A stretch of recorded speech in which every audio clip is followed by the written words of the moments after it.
Estás escuchando Milenio 3 por Aluka Nanica. Hace 20 años cayó el que se llamó Muro de Protección Antifascista, el Muro de Berlín, el muro que separaba dos mundos, pero sobre todo un muro que concentró 1001 historias, historias humanas, historias de misterio, historias de espionaje, datos de la construcción que luego vamos a comprender.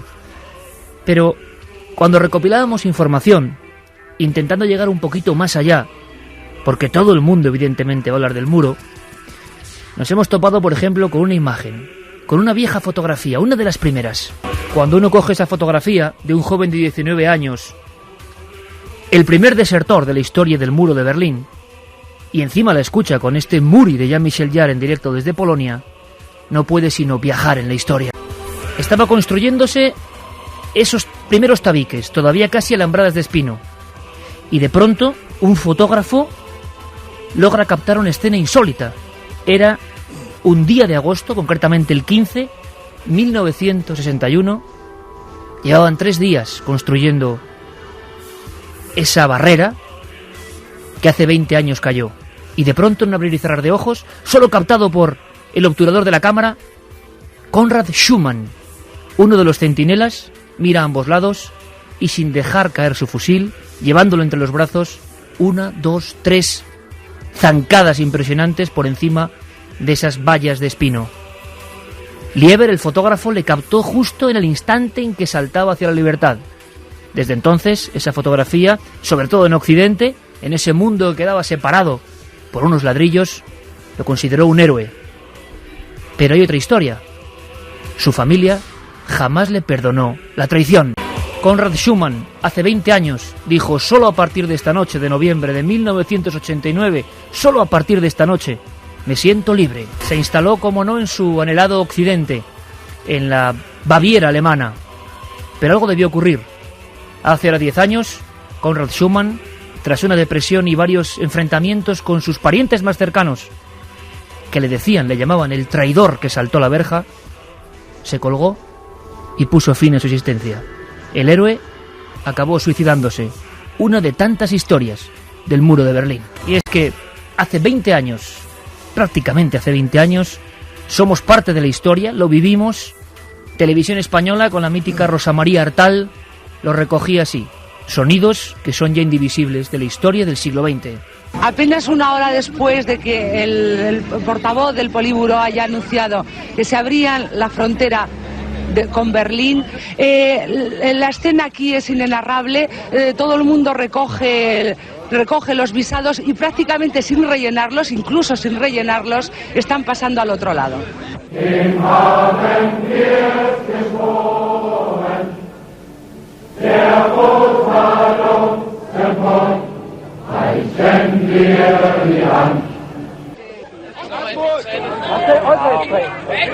De repente se produce lo que parece casi un milagro.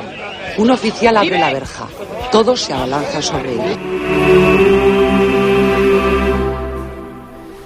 28 años. Mundos distintos, libros distintos, productos distintos, mentalidades diferentes. El mundo se había resquebrajado. Esa escena de Konrad Schumann pasa a ser la foto más célebre de la Guerra Fría. Y una ciudad queda dividida. Campos, ríos. En un extremo es Occidente y la libertad. En otros, el sistema de la DDR, de la República Democrática Alemana. Y a partir de ahí, toda una historia asombrosa que esta noche queremos indagar en sus aspectos más oscuros y más emocionantes. Antes de presentar a nuestros invitados, Carlos Cala, nuestro compañero, nos da datos precisos. ¿Cómo era el muro? ¿Hasta dónde llegaba? ¿Quién lo construyó? ¿Quién fue el primero en picarlo, en derribarlo? Viajemos, como decimos, por la historia, hacia la pared más famosa de todos los tiempos.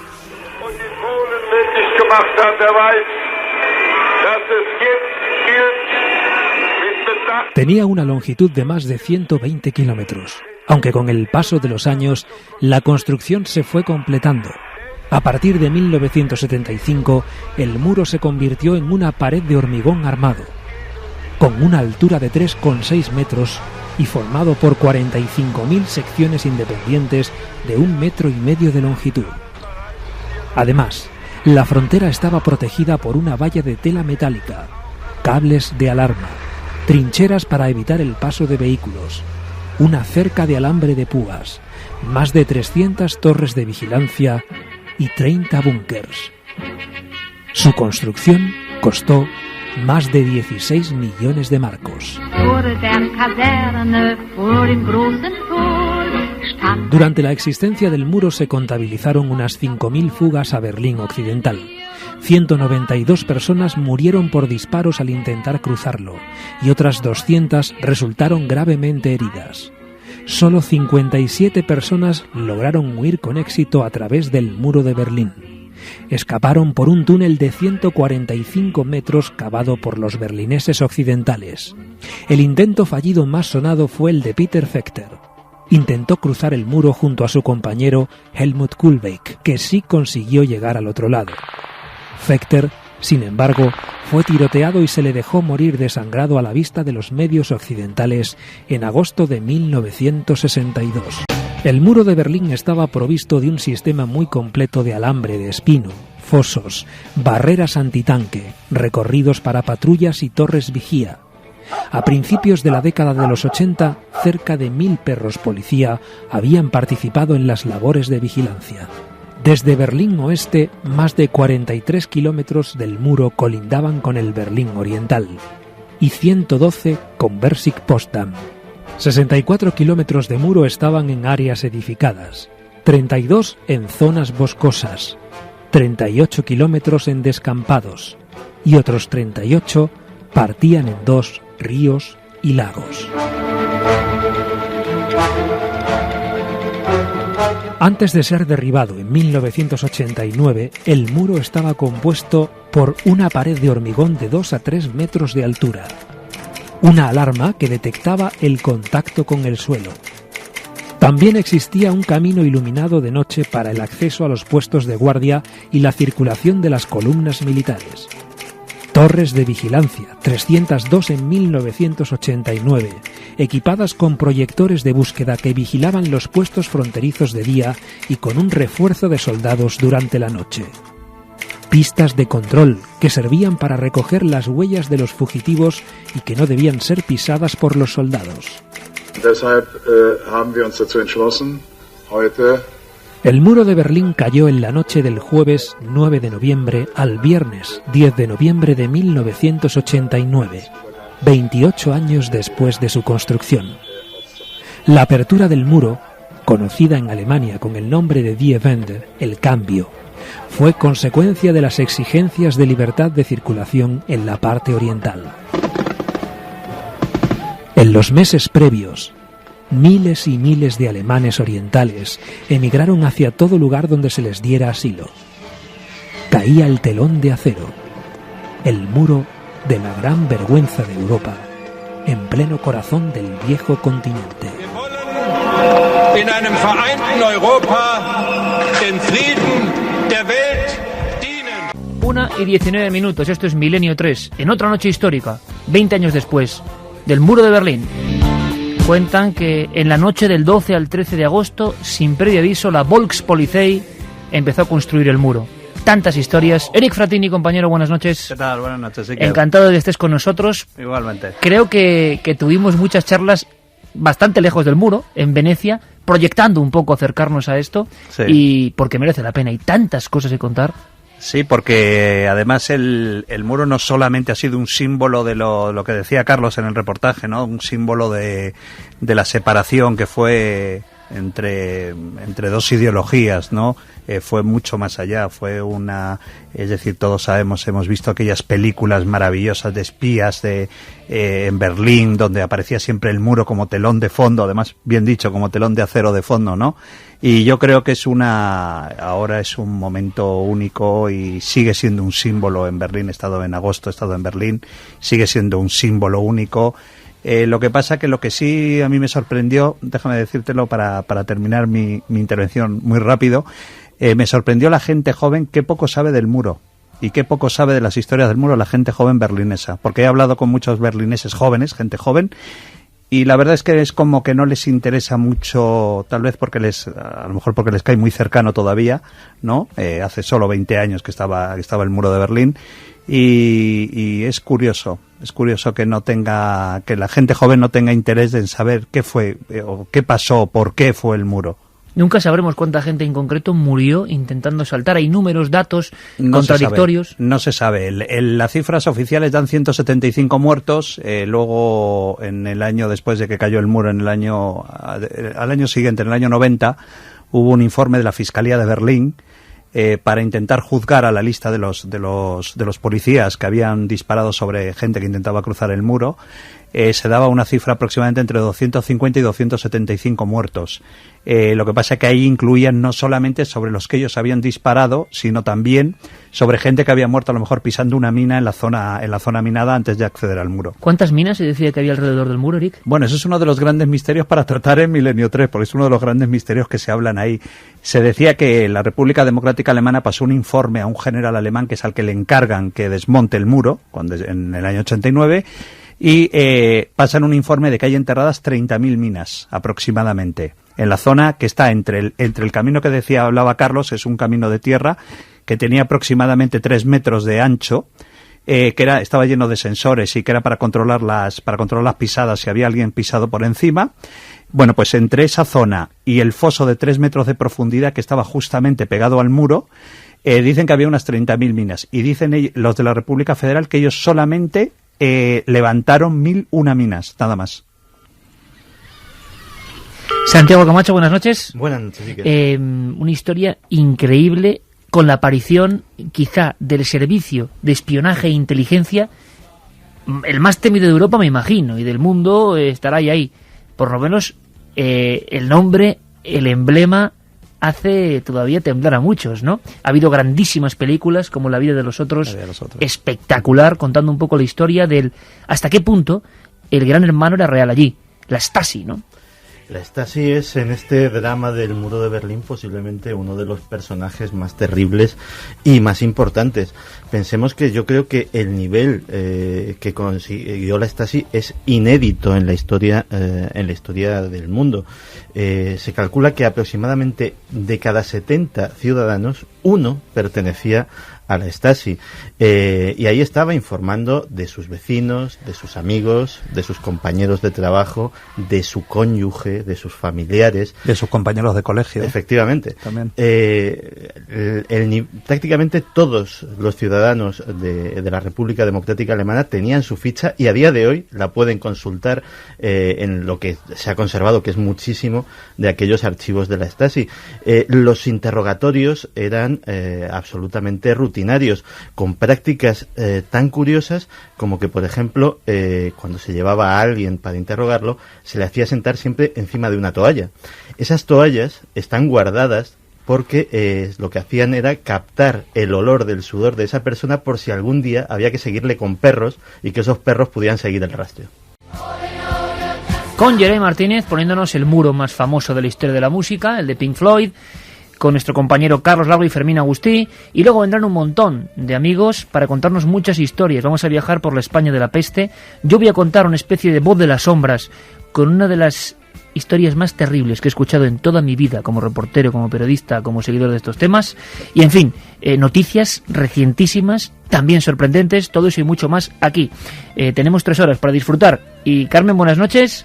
Buenas madrugadas, Iker. Desde luego, vías de contacto que están ya abiertas. ¿Puede que haya gente que haya vivido o visto el Berlín Oriental entre nuestros oyentes? Pues puede que sí que haya gente que lo haya visto o haya incluso vivido allí. Ya sabes que tenemos oyentes en todas partes del mundo, así que vamos a abrir esas vías de contacto, Iker, por si acaso hay alguno de ellos que nos está escuchando, y también para que opinen de los temas que vamos a tratar durante el programa. 7640, palabra clave Milenio, espacio y vuestros mensajes, que es la vía más directa a través del teléfono móvil, también Milenio 3 con número @cadenaser.com, y para dejar vuestros mensajes en la página web www.cadenaser.com.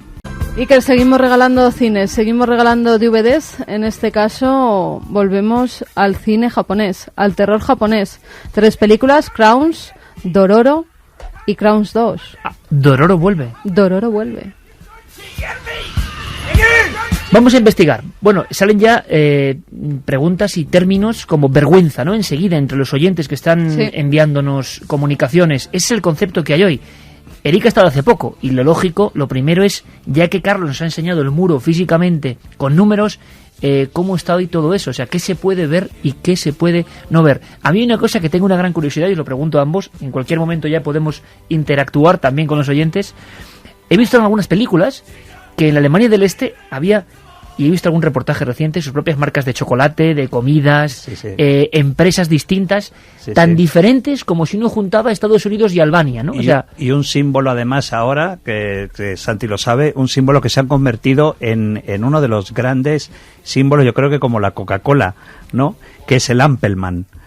El Ampelmann. El Ampelmann son los muñequitos que tú ves en los semáforos para indicar a la gente si puedes cruzar o no puedes cruzar. Y entonces el diseño del Ampelmann, que es como le llamaban en la República Democrática Alemana a esos muñequitos, bueno, ahora inunda todo Berlín, y en camisetas, en alfombras de baño, en posavasos, el Ampelmann, porque además verdaderamente tiene un diseño muy original desde el punto de vista del siglo XXI, o sea, en el que vivimos. En la DDR, el Ampelmann. Sí, exactamente. Y entonces es curioso porque te venden ahora, bueno, pues está el Ampelmann Café, que es un café típico de Berlín, muy moderno, con música muy moderna. Y es decir que es curioso ver cómo hace 20 años el Ampelmann era un símbolo de la República Democrática Alemana, o por ejemplo ahora hay coleccionistas, yo he visto en Berlín, coleccionistas del famoso coche, el coche famoso que utilizaban en la República Democrática Alemana. El Trabant, ¿no? El Trabant, efectivamente. Hay verdaderos coleccionistas, pero coleccionistas que pagan millonadas por un coche de esos. Creo que era un motor de 2 tiempos que no alcanzaba más de 70 kilómetros por hora. Con 2 cilindros. Anda que no había chistes sobre el Trabant. Un chiste que circulaba por allí era cómo hacer que un Trabant valga el doble de lo que vale, dice, llenándolo de gasolina. Y es curioso, y menciono lo de los chistes, porque para que veas en el tema de los servicios de inteligencia, las cosas que se tienen en cuenta, una de las cosas que hacían los servicios de inteligencia occidentales era recopilar los chistes que se contaban en el lado oriental y sobre todo en el Berlín oriental, y prácticamente todos los meses, que eran leídos por los analistas con mucho interés y con no poca juerga, pues leían los chistes que estaban circulando, porque eso les indicaba el estado de moral de la población, exactamente qué cosas les molestaban más, qué nivel de respeto o de insubordinación tenían con respecto al régimen, y era uno de tantos indicadores que se utilizaban para ver cómo estaba la situación. Es muy curioso porque después de que el Pacto de Varsovia divide el mundo, pasa un tiempo bastante largo, hasta que en ese año 61 se empieza a construir el muro, y casi de forma clandestina, sin aviso, con una polémica mundial tremenda, y los miembros de la DDR, la República Democrática Alemana, la Alemania del Este, aseguran que es para protegerse de esas espinas que envía Occidente contra el mundo del comunismo, que están ya hartos, y dividen la ciudad en 2.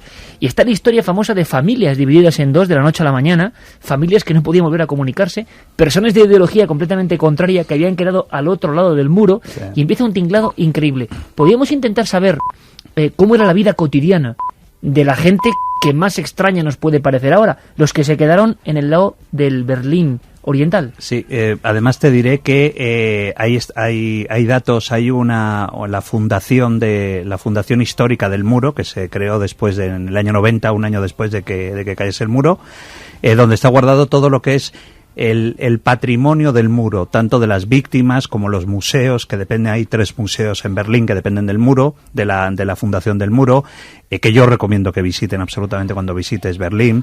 Recomiendo absolutamente que se visite el muro el museo de la Stasi, porque el cuartel general... ¿Hay un museo de la Stasi? Sí, hay 2 museos de la Stasi. Uno es el MFV, que era el Ministerio de Seguridad, la sede de la Stasi.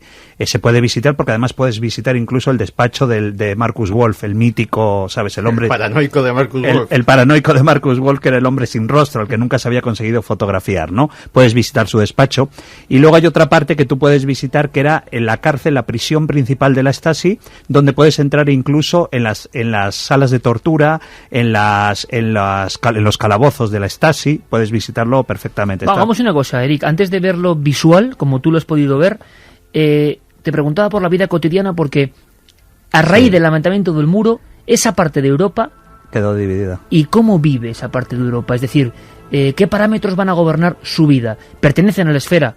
Ya pertenecían todos los países del Pacto de Varsovia a la esfera alineada con el comunismo, y de inmediato la gente va a ver cómo lo que tenía un día antes ya no lo tiene o ha variado. Sí. ¿Qué pasa? Bueno, primero decirte que con una cifra ya te haces una idea. 703.000 berlineses occidentales quedaron de repente desconectados de sus familias. 703.000. 703.000 berlineses occidentales que vivían en el Berlín occidental cuando se cierra el muro en el año 61, se cierra el control, los accesos, dejaron familia en Alemania, en Berlín oriental. 703.000 personas.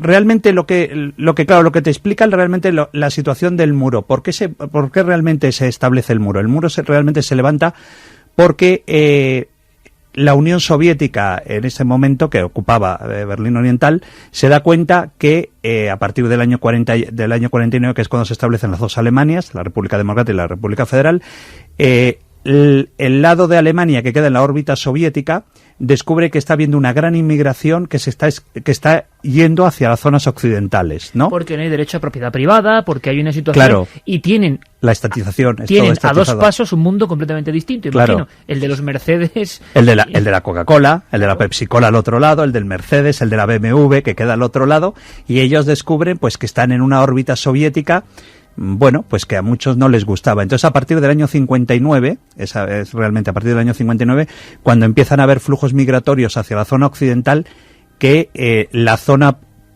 soviética, de la órbita soviética, descubre que no puede parar esos flujos migratorios. ¿Y cómo intentan pararlo? Intentan pararlo con los primeros cierres que ponen las primeras, digamos, el origen, el nacimiento del muro de Berlín. El esqueleto del muro, sí, ¿no? porque aunque el muro como tal lo conocemos desde el año 61, como tal, el muro de Berlín, antes se cortaron, mira, había 163 calles y avenidas que iban desde Berlín Oriental a Berlín Occidental. O sea, pero que te podía pasar entonces, Eric, algo que parece cómico, como que tú vivías en el número 163 de Bunderstraße y la carnicería donde comprabas todos los días de repente se queda al otro lado, sí, ya no puedes acudir a ella. Sí, bueno, es que cuando se cierra hay un dato también de la fundación, que me lo pasó la fundación, cuando se cierra el muro, los accesos al muro de las 163 calles, avenidas que te contaba que iban del lado oriental al lado occidental, solamente dejan 4 sectores abiertos, 4 calles abiertas, que son los famosos checkpoints, ¿no?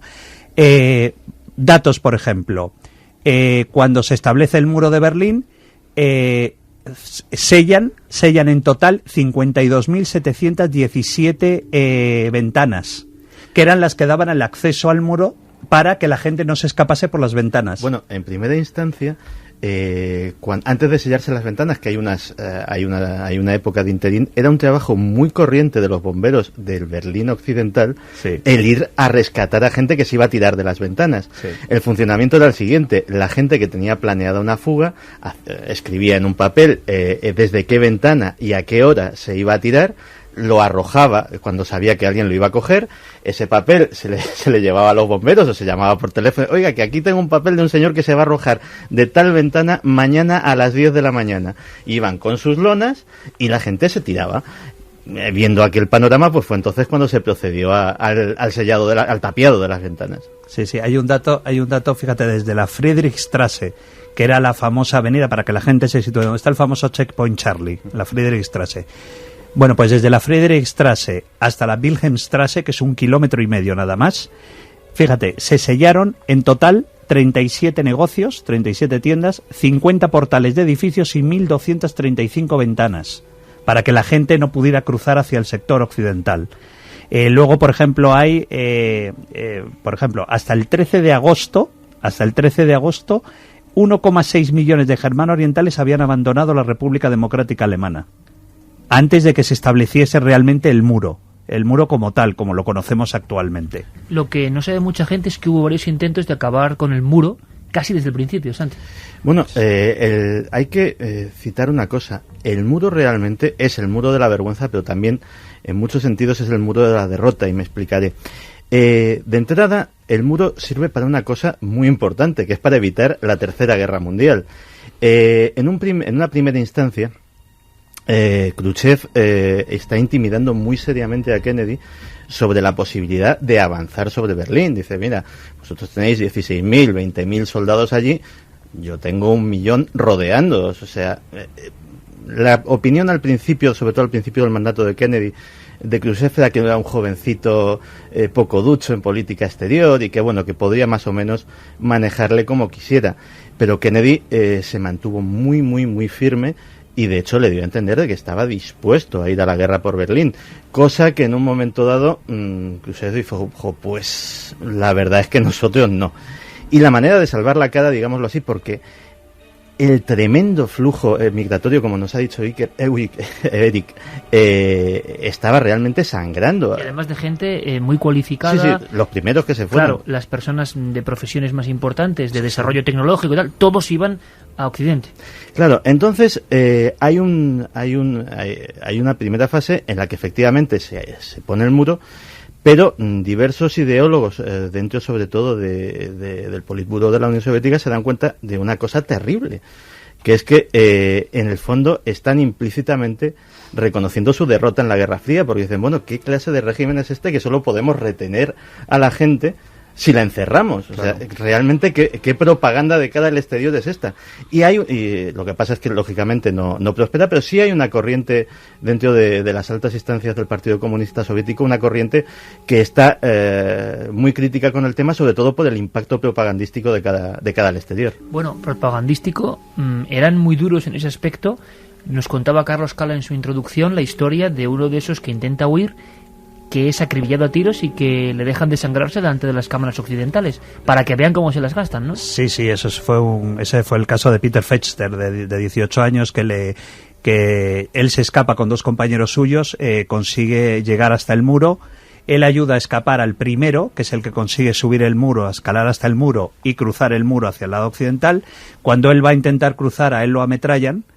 Le dan 2 impactos de bala y él queda herido de gravedad al lado del muro, y él tarda 1 hora y media de agonía hasta que muere al lado del muro, y ante la visión de toda la policía germano-occidental y de los germano-orientales que estaban mirando como Peter Fechter muere. Además, al lado de la puerta de Brandenburgo hay un gran monolito dedicado a Peter Fechter, porque digamos que fue como de todos los muertos que hubo, realmente fue uno de los casos más trágicos. Yo creo que también porque fue transmitido por la televisión germano-occidental, porque claro, en 1 hora y media ya habían llegado las cámaras de televisión y claro, quedó en tierra de nadie y nadie se atrevía a acercarse para rescatarlo o para salvarle la vida, y murió murió. Pero hay muchos más casos, por ejemplo, el caso de Gunther Lifting, por ejemplo, que era un sastre de 24 años, fue el primer muerto en el muro, ametrallado, porque es ametrallado el 24 de agosto del año 61, 11 días después de levantarse. 11 días después ya un sastre es ametrallado. Sí, un sastre de 24 años es ametrallado. Luego, por ejemplo, hay un caso, esto es un caso muy famoso, el caso de Cetin Mert, que es un turco, un joven turco, que muere ahogado el 11 de mayo del año 75. Este ciudadano turco intenta cruzar por el río Spree, que es el río que va por el norte de la ciudad de Berlín, ¿no? Que corta, digamos, Berlín en 2 sectores, y él cae al río Spree, que tenía mucho caudal en ese momento, y cuando la policía germano-occidental intenta ir a ayudarle, a rescatarle, la policía germano-oriental comienza a pegar tiros al aire para que no lo puedan rescatar, y muere ahogado porque no lo pueden rescatar. Y luego también hay uno de los muertos que esto fue una lástima, que fue el caso de un joven de 20 años, Chris Geffre, que es abatido a tiros el 6 de febrero de 1989, exactamente 8 meses antes de ¿En la el caída. 89? En el 89 es asesinado el último, 8 meses antes de que caiga el muro de Berlín. O sea que los métodos expeditivos no disminuyeron ni mucho menos. No. Hubo épocas, dicen, más o menos amables, pero la fuerza represiva en ciertos momentos llegó hasta 1989, o sea que es ayer. Me gustaría saber, en las vías de contacto que tenemos, 7640 palabra clave de milenio, y en cadenaser.com, pues el lienzo en blanco como siempre, y milenio3@cadenaser.com, ¿Qué sugiere la gente? ¿Qué preguntas tiene? ¿Qué le inspira esa construcción con la que muchos hemos crecido? Nuestra infancia estaba ahí, ¿no? Sabiendo que en Berlín comenzaba otro mundo. Pues mira, Jesús David desde Viena nos dice, siempre abierto al misterio y la historia, yo viví hace un año en Berlín, en la parte oriental. La vida allí contada por los berlineses es impresionante. Él vivió en el Berlín oriental. Ajá, eso es. Qué bueno. José de Sevilla nos dice que hace poco que estuvo en Berlín, sobre el suelo queda la marca por donde estuvo el muro. En Potsdamer Platz quedan algunos bloques de ese muro. Hablando de esto, es curioso porque en Madrid también hay algún bloque del muro, Santi, eso yo no lo sabía. En el parque de Berlín, precisamente, en el distrito de Chambéry, hay 3 de los bloques en medio de una fuente, que debo recordar que están. De la cuarta generación, ¿no? Sí, sí, efectivamente. Y fueron, y bueno, el parque además en su día se llama Parque de Berlín porque fue inaugurado por Willy Brandt, que era alcalde de Berlín en aquella época, en una visita a Madrid, porque además las dos ciudades están muy hermanadas, entre otras cosas porque las dos tienen un oso en su escudo, ¿no?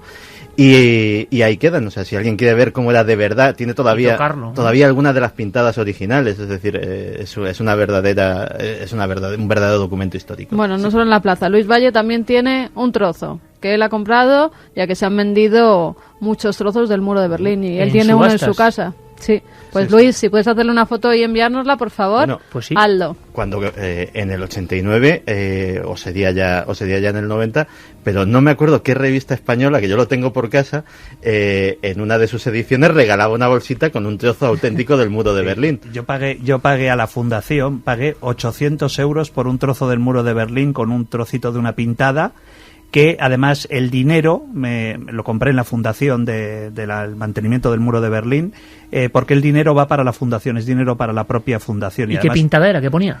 No, es un trozo como de una letra, de un comienzo de una letra M, que ponía con una pintura y te lo dan además muy bien puesto, certificado. Además sabes que yo soy un Solo maniático. Tú podías tener un trozo de muro de Berlín en tu casa. Y me compré en un anticuario un carné de un agente de la Stasi, con su fotografía y todo. Increíble. Jorge de Almería nos dice, hola a todos, tengo una amiga que escapó del muro y el amigo que marchó con ella lo mataron y ahora gracias a Dios que al menos ella lo consiguió. También Elena se pregunta qué les hacían a los prófugos a los cuales no mataban. Si sabe algo de eso, imagino que las torturas y los interrogatorios serían terribles. Sí, bueno, piensa que, por ejemplo, una pena muy normal de 2 años de prisión era porque un infiltrado de la Stasi diese un chivatazo de que en tu puesto de trabajo habías dicho algo subversivo contra el régimen. Imagínate lo que podía ser los resultados de un intento de fuga, pero ahora que decía Carmen esto, lo que sí es apasionante son las fugas que de verdad y los métodos de fuga que de verdad se hicieron, porque decías tú del Trabant se estrellaron varios contra el muro de Berlín y alguno lo consiguió, y camiones el Trabant con lo frágil que era. Sí. Autobuses especialmente preparados para eso. Pero es posible, intentando atravesar como un ariete el muro. Bueno, además es alucinante porque en el Checkpoint Charlie actualmente, en Friedrichstraße... ¿Qué es el Checkpoint Charlie? Vamos a contarlo para que la gente... El Checkpoint Charlie es el control militar estadounidense que se estableció, era aquellos famosos carteles que ponía, está usted abandonando el sector americano, ¿no? Era para indicarte que ya ibas a pasar al sector soviético. Y a partir del sector americano, donde está el Checkpoint Charlie, era uno de los 4 que había en todo Berlín. A partir de ahí era donde venía ya Alemania Oriental y venía el sector soviético.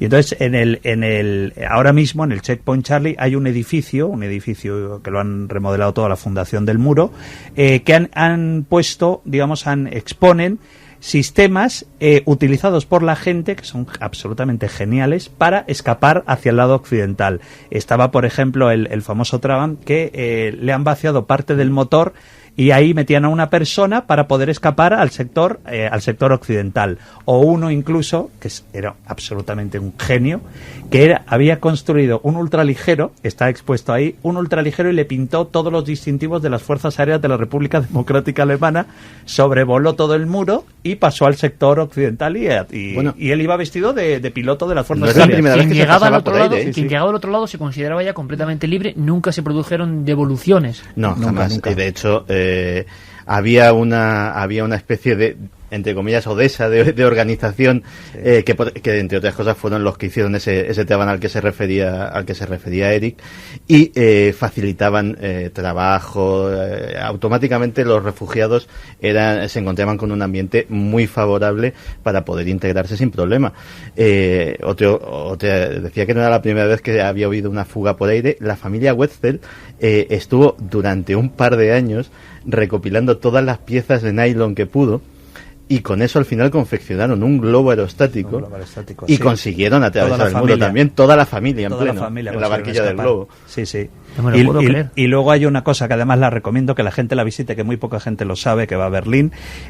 Hubo la mayor evasión del lado oriental al lado occidental, en número de gente, fueron entre el 3 y el 5 de octubre del año 64, que se escaparon 57 personas al mismo tiempo a través de un túnel de 145 metros de largo. Y ese túnel, cuando descubrieron al final el túnel, de la policía de la Guardia Fronteriza de la República Democrática descubrió el túnel y lo sellaron. Pero la fundación, con ayuda de la fundación, lo han vuelto a reabrir y lo han acondicionado para que tú puedas entrar hasta una parte del túnel, para que tú veas cómo estaba construido el túnel para llegar hacia el lado occidental. Y yo recomiendo que lo visite la gente. Y no fue el único. Había uno en el cementerio. Sí, había otro en el cementerio también, muy famoso. Que la gente llevaba sus flores, se arrodillaba en la tumba que era a rezar, y en un momento de descuido se metía en la tumba y abrían la lápida, se metían dentro de la tumba y entraban a la tumba. Y eso se descubrió por accidente, porque sí. una madre de familia que iba con su carrito de bebé, pues alguien se debió de dejar mal cerrada la lápida y se cayó dejando al niño arriba. Empezó a gritar y ya la policía descubrió todo aquello.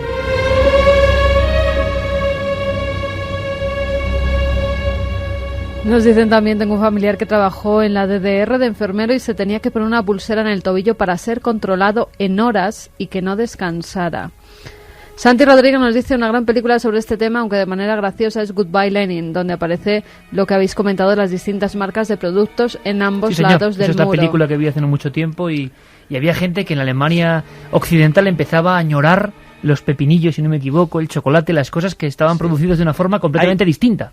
Sí, perdóname, hay una tienda también, es que como he estado hace muy poquito tiempo, me he recorrido todo eso, que lo recomiendo que la gente vaya, porque te venden todavía productos de esa época, te venden los póster, por ejemplo, políticos, y está al final de Unter den Linden, la gran avenida de Berlín que pasa por la puerta de Brandenburgo, en la zona de los museos, y ahí te venden lo que yo te decía, el Ampelmann, los muñecos de los semáforos, y te venden muchos productos, los jabones que se utilizaban en la República Democrática Alemana, porque eran de esa bizarrez soviética, ¿no? Sí, de ese estilo, ¿no? Te iba a decir de la marca Lagarto, ¿te acuerdas? Sí, el claro, jabón Lagarto. Por supuesto. ¿Te acuerdas? Y es un poco así, era muy bizarro todo, pero ahora curiosamente se ha convertido en nostalgia, ¿no? Sí, en nostalgia y en un poco kitsch, y que ya te digo, bueno, está lleno de turistas que van ahí a comprar, muchos arquitectos, muchos diseñadores que están cogiendo ideas de la República Democrática Alemana para adaptarlas a nuevos diseños actuales. Y hace 20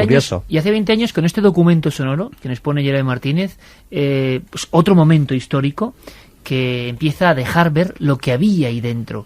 Empieza a arrojar luz sobre archivos, torretas, ametralladoras, un montón de cosas que estaban siempre dando la espalda al mundo occidental y que poco a poco, incluidas las fichas abiertas en casos de espionaje contra personal civil, se podían consultar, como ocurre en la película, la vida de los otros. Este momento hace 20 años, histórico, y que tenemos que entender en su enjundia, en su importancia realmente para el devenir del siglo XX.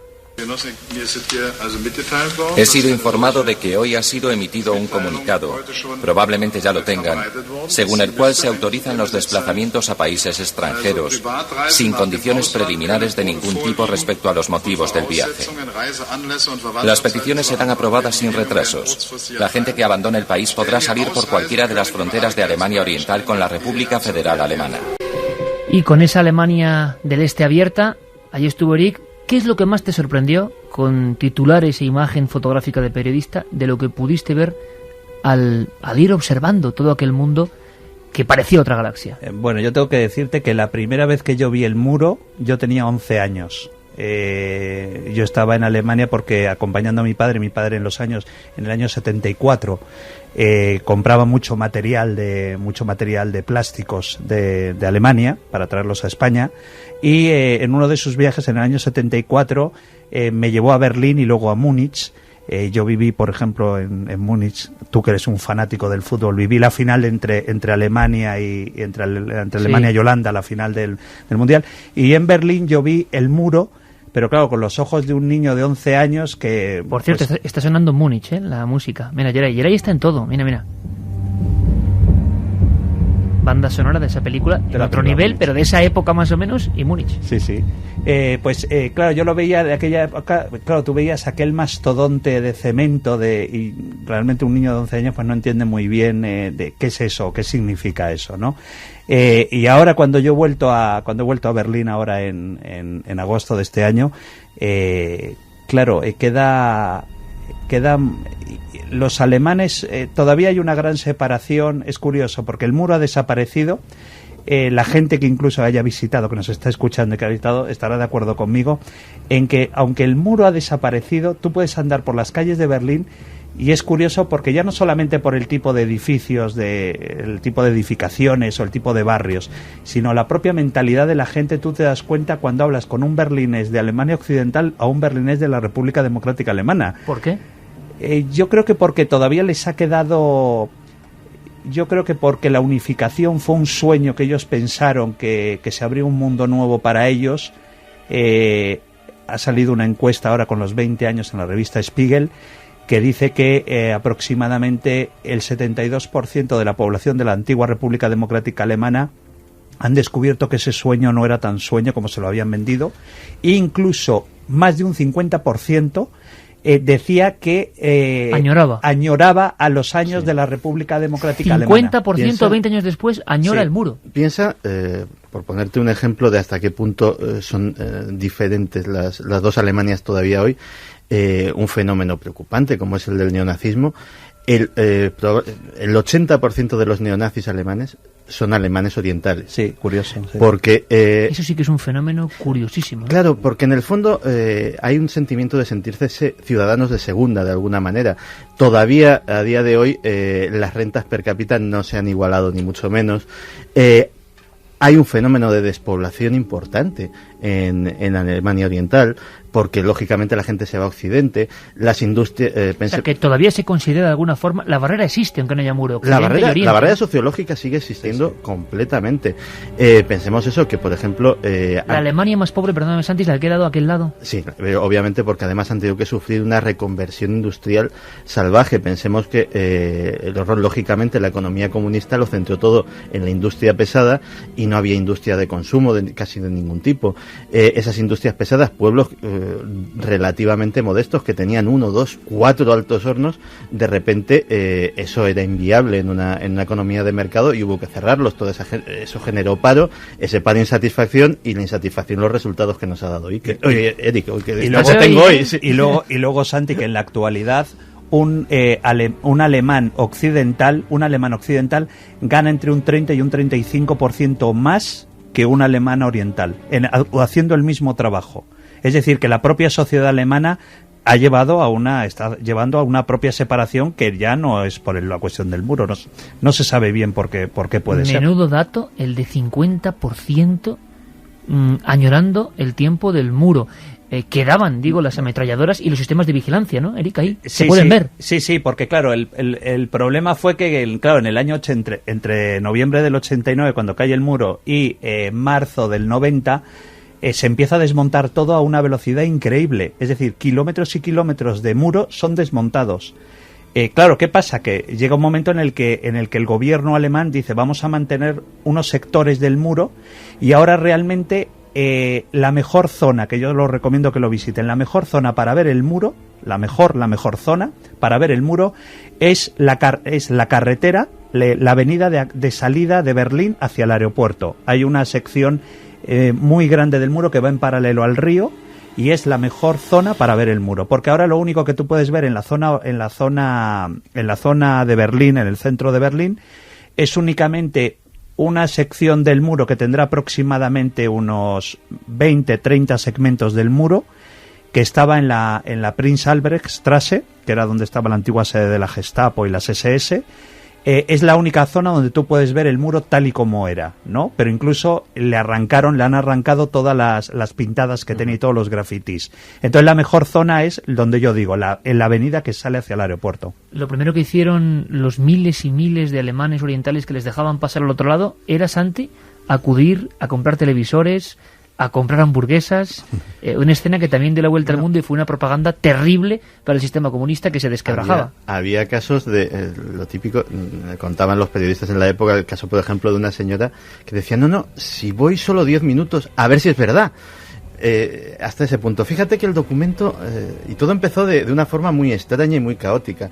El documento sonoro que hemos puesto antes era Günter Schabowski, que era el jefe de prensa, el portavoz del Politburo en aquel momento. Y este hombre, que ya había manifestaciones con cientos de miles de personas, había una situación muy tensa, la gente se iba a Hungría a intentar pasar por la frontera por Austria, había un sentimiento de revolución en el ambiente increíble. A este hombre le pasan un memorándum con esto que tiene que leer y para que dé una rueda de prensa. Lo lee como lo hemos oído y la siguiente parte es que los periodistas le preguntan, bueno, ¿y esto cuándo tiene efecto? Y él mira su memorándum, lo mira del derecho, lo mira del revés, ha leído lo que ponía, pero no ponía desde cuándo tiene efecto. Le empiezan a presionar y al buen señor no se le ocurre decir otra cosa que desde ahora mismo. Y entonces ya es cuando se monta ese mismo día la gente se va a los controles en masa y la policía la policía de fronteras de la República Democrática no sabe qué hacer y parece ser que alguien da la orden, que es lo que filma Televisión Española con Rosa María Artal, que estaba en ese momento, porque dice, ¿qué podemos hacer? Dice, bueno, pues intenten abrir el control para que pase la gente. Y es el primer control que pasan, por el primer control que pasa, y lo filma Televisión Española. Pues son pequeñas historias, grandes historias del muro de Berlín, ni más ni menos. Increíble, Eric pudo estar por ahí, tiene un trozo de muro en su casa, que eso me parece es tener un trozo de historia, es como una pieza arqueológica, será una pieza arqueológica en su día, y yo creo que tantas cosas, un día contamos la historia de un gol maldito, ya os lo contaré, la de Sparwasser, creo que voy a hacer alguna cosa con varios goles que cambiaron la historia, pero además con misterio, uno de ellos fue un futbolista, Sparwasser, odiado por Alemania del Este y del Oeste, por un simple gol, algo tan insignificante como un gol. Eric Frattini, que ha sido como siempre un auténtico placer tenerte aquí y que, en fin, a ver si podemos pasearnos por ese lugar, esa cicatriz de la historia y captar esas imágenes que son impresionantes. Gracias y mucho éxito con tus libros. Nada, muchísimas gracias. Dentro de poco haces otro, ¿no? Sí, en febrero sale el nuevo libro. Con título muy sencillo, ¿no? Se llamará Los papas y el sexo. Casi nada. Bueno, en fin. En tu línea. Gracias, Eric, Carmen. Gracias, amigo. Gracias. Gracias a vosotros. Santi, luego continuamos con muchas más historias. Claro que sí. ¿Te parece? Ahora vienen las noticias, momento histórico, 20 años del muro de Berlín, con una de las historias, hay que decirlo, más trágicas que he conocido, que nos lleva a los Andes y que no podéis perderos. La intentaré contar pues lo mejor que pueda. Y recorreremos la España marcada todavía por la peste, recuerdos de aquella tragedia ya muy lejana, y noticias de última hora, y mil historias, Milenio 3.